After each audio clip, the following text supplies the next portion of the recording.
وہ بھی شرم کو اچھی چیز نہیں سمجھتی، اموڈسٹ ہونے کو بھی بولڈ اور کول اور کانفیڈنٹ سمجھتی ہیں۔ وجہ اس کی ایک اور یہ بھی ہو سکتی ہے کہ ہم نے جو حیا کا تصور سیکھا اور حیا کا اظہار جو ہم نے سیکھا وہ قرآن سے تو کم ہی سیکھا۔ اصل میں حیا کس کو کہتے ہیں؟ نہ ہم نے صحابہ کو سامنے رکھا، نہ ازواج کو، نہ صحابیات کو، نہ قرآن کی تعلیمات کو، بلکہ فلموں سے اور ڈراموں سے زیادہ سیکھا اور اس میں ہیروئن کا شرمانہ دیکھا۔ پتہ چلا فلاں ہیروئن بہت باحیا ہے تو وہ کیا کرتی ہے؟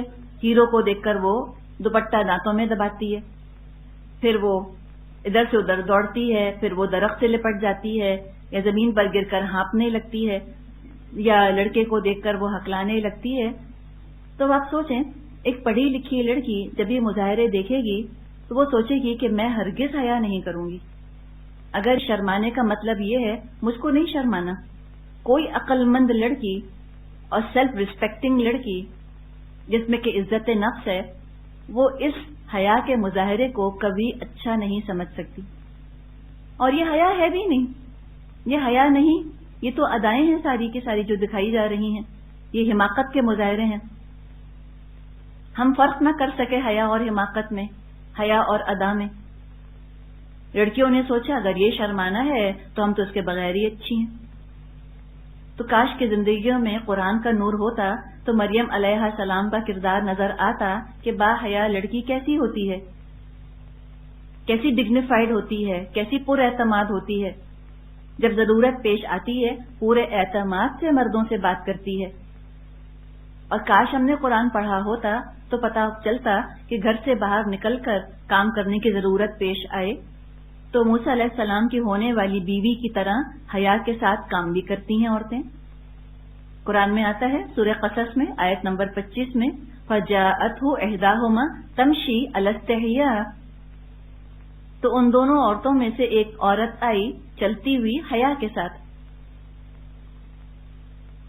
تو حیا دراصل نامحرم مرد اور عورت کے درمیان معاملہ کرنے کا پورا ایک طریقہ ہے، ڈسٹینس رکھ کر معاملہ کرنا، آفیشیل فارمل طریقہ ہے کہ توجہ بات پر مرکوز رکھنا ہے، توجہ کو ذات پر مرکوز نہیں کرنا، پورے اعتماد کے ساتھ پورے کانفیڈنس کے ساتھ معاملہ کرنا ہے مردوں کے ساتھ۔ اس طرح بات چیت کرنی ہے ان سے جس میں کہ چیپنس نہ ہو، گھٹیا پن نہ ہو، فلرٹیشن کا سا انداز نہ ہو، کوئی ہڈن وائبز نہ ہو، اس طرح سے معاملہ کرنا ہے۔ تو حیا کا آغاز تو پہلے سوچ سے ہوتا ہے، جذبات سے ہوتا ہے۔ پہلے یہ ارادہ کرنا ہے کہ ہاں ہمیں حیا کرنی ہے، تو آغاز سوچ اور جذبات سے ہوگا اور اظہار جسم اور لباس سے ہوگا۔ لیکن ہم یہ دیکھتے ہیں کہ فلموں نے اور ڈراموں نے اور ناولوں وغیرہ نے حیا کے احساس کو بالکل ختم کر دیا، بلکہ اس سے بڑھ کر اور بہت کچھ دیکھا دکھایا جاتا ہے۔ والدین کی ہم بات کر رہے تھے، والدین کے سامنے حیا کرنا، ان کو شرمندہ نہ کرنا۔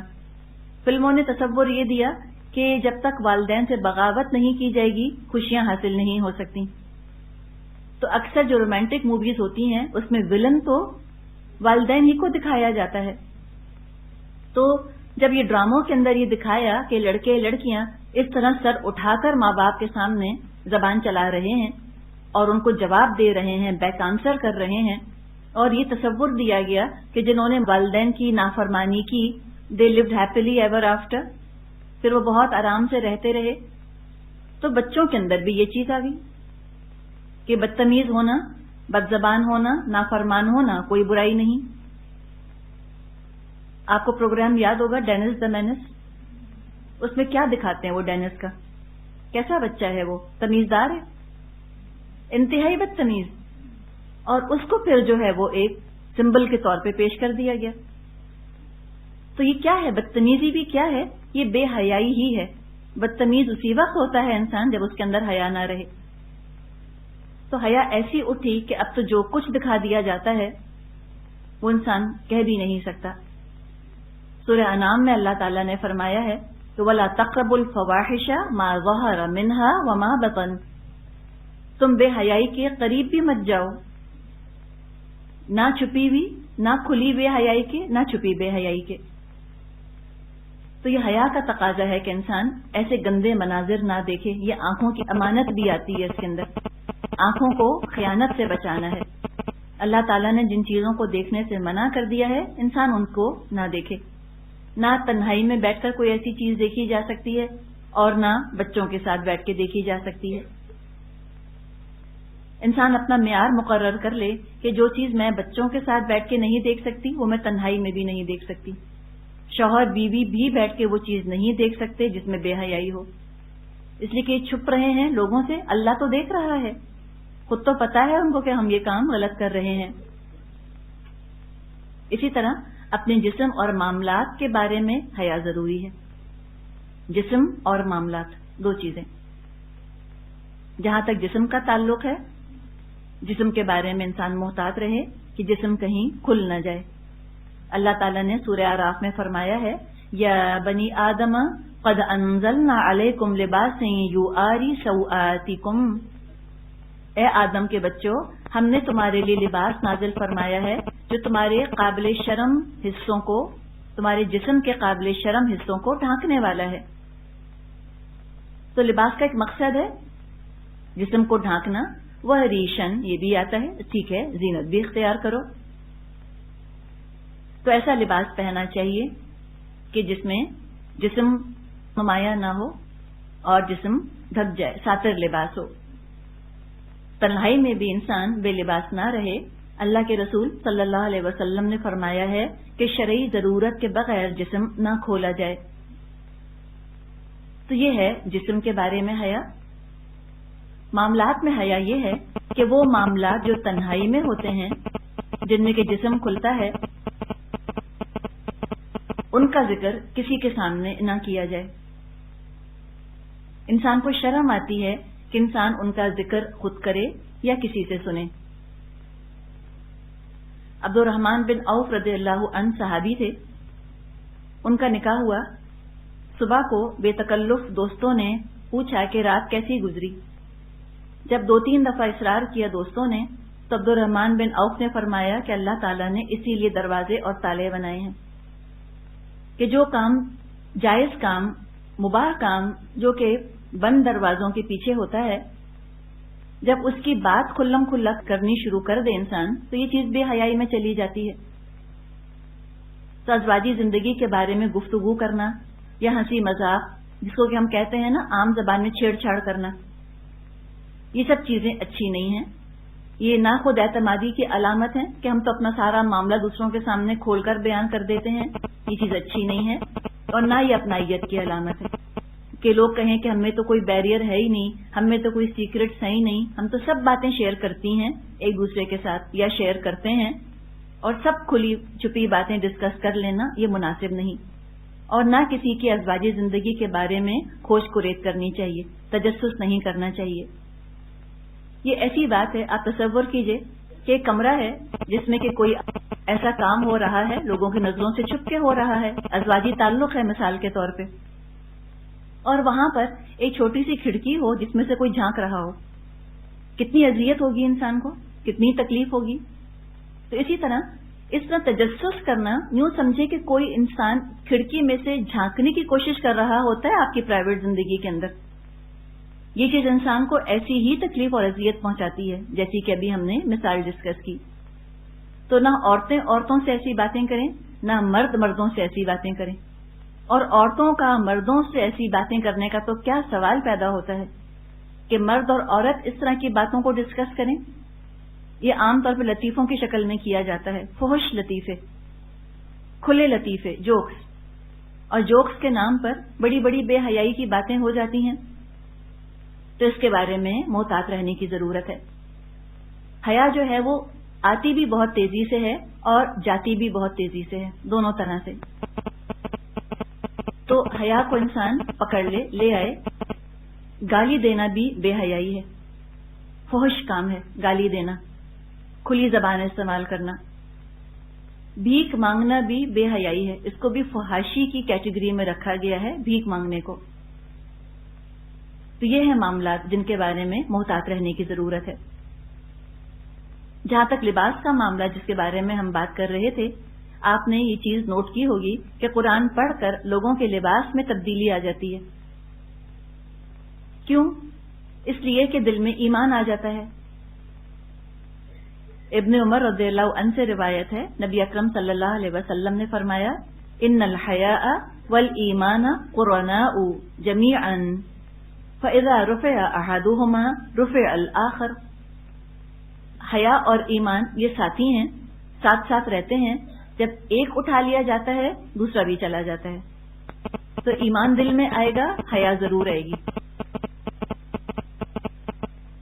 اسی طرح یہ جو حیا کا معاملہ ہے، یہ حیا ہی ہے جو کہ انسان کو رواداری سکھاتی ہے۔ رواداری سمجھتے ہیں؟ مروت، لحاظ۔ بڑوں کے سامنے، بزرگوں کے سامنے انسان زبان دراز نہیں کر سکتا، بدتمیزی کرتے ہوئے شرم آتی ہے۔ یہ حیا کی وجہ سے ہوتا ہے۔ بڑے غلط بات بھی کہہ رہے ہوتے ہیں تو زبان اٹھتی نہیں کہنے کو کہ بھئی یہ آپ غلط کہہ رہے ہیں۔ کہاں کہ ترکی بترکی ان کو جواب دیا جائے یا بیک آنسر کیا جائے، نہیں کر سکتا انسان۔ شرم جو ہے زبان کا بریک بن جاتی ہے، اور زبان کے غلط استعمال سے انسان کو بچا لیتی ہے۔ گالی دینا یا کھلی زبان استعمال کرنا یہ بھی حیا کی کمی کی نشانی ہے، اور بے حیائی کی وجہ سے چہرے کا نور چلا جاتا ہے، شکلیں جو ہیں وہ بے رونق ہو جاتی ہیں بے حیائی کی وجہ سے۔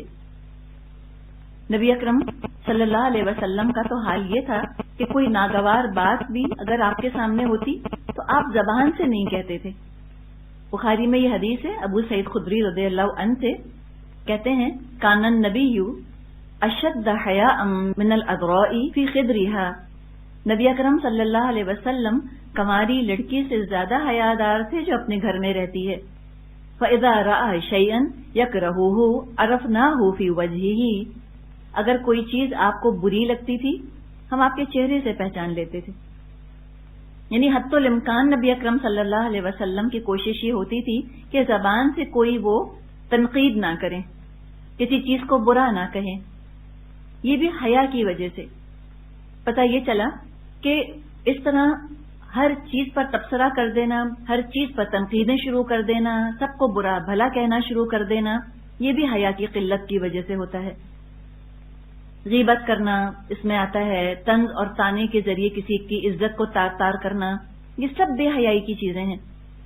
ہم نے یہ سمجھا کہ حیا کا مطلب ہے پردہ، حیا کا مطلب ہے چہرہ کور کر لو، حیا کا مطلب ہے چادر پہن لو۔ یہ ایک حصہ ہے حیا کا جس کا کہ تعلق لباس سے ہے۔ تو معاملات سے، بات چیت کرنے سے، گفتگو کرنے سے، ہر چیز کے اندر حیا جھلکنی چاہیے۔ انسان کے شقی اور بدبخت ہونے کی ایک علامت جو آتی ہے وہ ہے قلت الحیا۔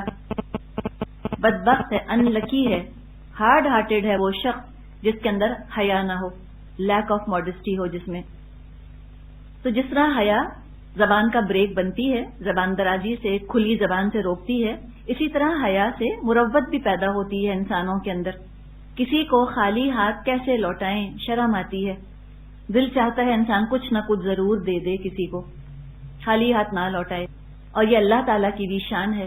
حدیث میں مضمون آتا ہے، قال ان ربکم، نبی اکرم صلی اللہ علیہ وسلم نے فرمایا کہ بے شک تمہارا رب وہ کیسا ہے، حی کریم یستحیی من عبدہ اذا رفع یدیہ ان یردہما صفرا، کہ تمہارے رب میں حیا اور کرم کی صفت ہے۔ اللہ تعالیٰ شرماتا ہے اس چیز سے کہ اس کا بندہ اس کے آگے ہاتھ اٹھائے، اپنے دونوں ہاتھ اٹھائے اور اللہ اس کو خالی ہاتھ لوٹا دے۔ برا لگتا ہے اللہ کو، شرم آتی ہے اللہ کو۔ لفظ کیا استعمال کیا گیا ہے، حی کریم یستحیی، اللہ شرماتا ہے کہ بندے کو خالی ہاتھ لوٹائے۔ تو اللہ میں اتنی حیا ہے۔ یہ حیا کس سینس میں ہے؟ رواداری کی سینس میں، مروت کی سینس میں۔ تو اولاد کو جب ہم تربیت دے رہے ہوں تو حیا کے ایلیمنٹ کو ہم نہ بھولیں۔ بچپن سے زبان کے بارے میں بچوں کو محتاط کریں، لباس کے بارے میں محتاط کریں۔ چھوٹی عمروں سے بھی بہت ریویلنگ کپڑے بچوں کو مت پہنائیں۔ یہ عام طور پہ بیٹیوں کے ساتھ معاملہ کیا جاتا ہے، وہ لگتی بھی پیاری ہیں، گڑیوں کی طرح لگتی ہیں، لیکن لباس آپ پہنائیے، سجائیے، سنواریے بیٹیوں کو، کلپس لگائیں، چوڑیاں پہنائیں، ربن، ہیئر بینڈ، جو جی چاہے کریں، فراکس پہنائیے ان کو، لیکن ایسا نہ ہو کہ دیکھنے میں وہ لباس کھٹکنے لگ جائے، اتنا تنگ لباس ہو بچیوں کا، یا اس میں اتنا زیادہ ان کا جسم نظر آ رہا ہو۔ تو لباس کے بارے میں محتاط رہیں اور صاف ستھری زبان پر زور دیں کہ زبان بھی ان کو صاف استعمال کرنی چاہیے۔ یہ استاد کی بھی ذمہ داری ہے کہ وہ شاگردوں میں حیا کو پروان چڑھائے، حیا کا تصور دے۔ تو استاد والدین دونوں یہ کام کریں۔ ترمذی میں اور احمد میں حدیث ہے، ابو ہریرہ رضی اللہ عنہ سے، نبی اکرم صلی اللہ علیہ وسلم نے فرمایا، حیا ایمان کی ایک شاخ ہے اور ایمان کا مقام جنت ہے، اور بے حیائی بدکاری میں سے ہے، یعنی کوڑا کرکٹ ہے، بری چیز ہے، اور بدی آگ میں لے جانے والی ہے۔ ایک اور حدیث میں آتا ہے، نبی اکرم صلی اللہ علیہ وسلم نے فرمایا، ان لکل دین خلقا وخلق الاسلامی الحیا، ہر دین کا کوئی امتیازی وصف ہوتا ہے اور دین اسلام کا امتیازی وصف حیا ہے، ڈسٹنگوشنگ کیریکٹر ہے اسلام کا حیا۔ یہ موطا امام مالک اور سنن ابن ماجہ میں یہ حدیث موجود ہے۔ ایک اور واقعہ آتا ہے بخاری اور مسلم میں، عبداللہ بن عمر رضی اللہ عنہ سے روایت ہے، نبی اکرم صلی اللہ علیہ وسلم کا گزر انصار میں سے ایک شخص پر ہوا اور وہ اس وقت اپنے بھائی کو حیا کے بارے میں نصیحت اور ملامت کر رہا تھا، تو آپ نے اس سے فرمایا، اس کو اس کے حال پر چھوڑ دو، کیونکہ حیا تو ایمان کا جز یا ایمان کا پھل ہے۔ تو یہ حیا جو ہے یہ تو اتنی اچھی چیز ہے۔ آپ صلی اللہ علیہ وسلم نے فرمایا، الحیاء لا یاتی الا بخیر، حیا صرف خیر ہی کو لاتی ہے۔ بخاری اور مسلم میں یہ موجود ہے۔ صحیح بخاری ہی میں حدیث ہے، آپ صلی اللہ علیہ وسلم نے فرمایا، اگلی نبوت کی باتوں میں سے لوگوں نے جو کچھ پایا ہے اس میں ایک مقولہ یہ بھی ہے، یعنی ایک قول یہ بھی ہے کہ جب تم میں شرم اور حیا نہ ہو پھر جو چاہو کرو۔ جب شرم نہیں رہی، حیا نہیں رہی، اب تمہاری مرضی، جو جی چاہے تم کرتے پھرو۔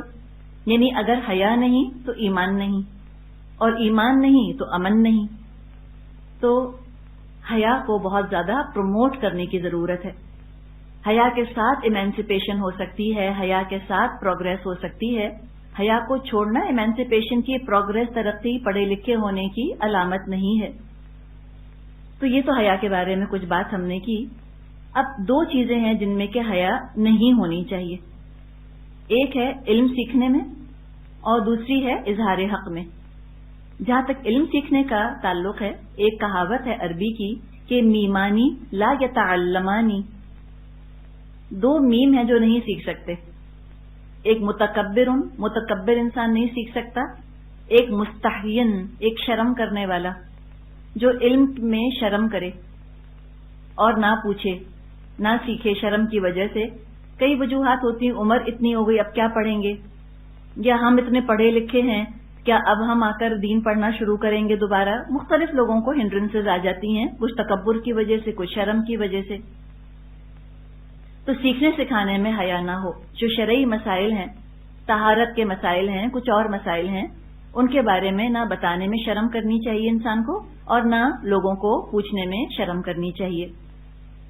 دوسرے، حق کے اظہار میں بھی شرم کی ضرورت نہیں کہ ہائی وہ فلاں شخص برا مانے گا، یہ رواداری نہیں ہونی چاہیے۔ اللہ تعالیٰ نے فرمایا ہے سورہ احزاب آیت 53 میں کہ واللہ لا یستحیی من الحق، اللہ تعالیٰ نہیں شرماتا حق بیان کرنے سے، تو حق بیان کر دینا چاہیے۔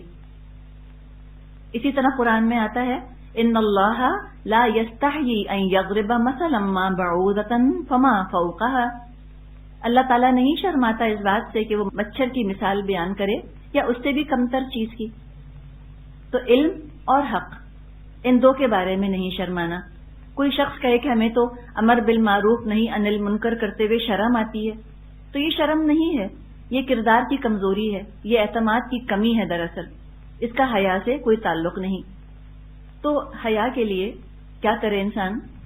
پوری روح کے ساتھ نماز پڑھے، نماز باحیا بنائے گی۔ لباس جو ہوتا ہے نماز میں ہم نے پہنا ہوا ہوتا ہے، کتنا باحیا لباس ہوتا ہے۔ اللہ تعالیٰ نے فرمایا ہے ان الصلاۃ تنہی عن الفحشاء والمنکر، بے شک نماز تو روکتی ہے فحش سے اور منکر سے۔ اور حیا حاصل کرنے کے لیے جو ایمان کا سر چشمہ ہے قرآن، اس سے انسان تعلق جوڑ لے. تو اللہ تعالیٰ سے بہت دعا کرنی چاہیے کہ اللہ تعالیٰ ہم کو عفت اور عصمت کی حفاظت کرنے والا بنا دے اور اللہ ہمارے اندر حیا پیدا کر دے. والآخر دعوانا ان الحمد للہ رب العالمین.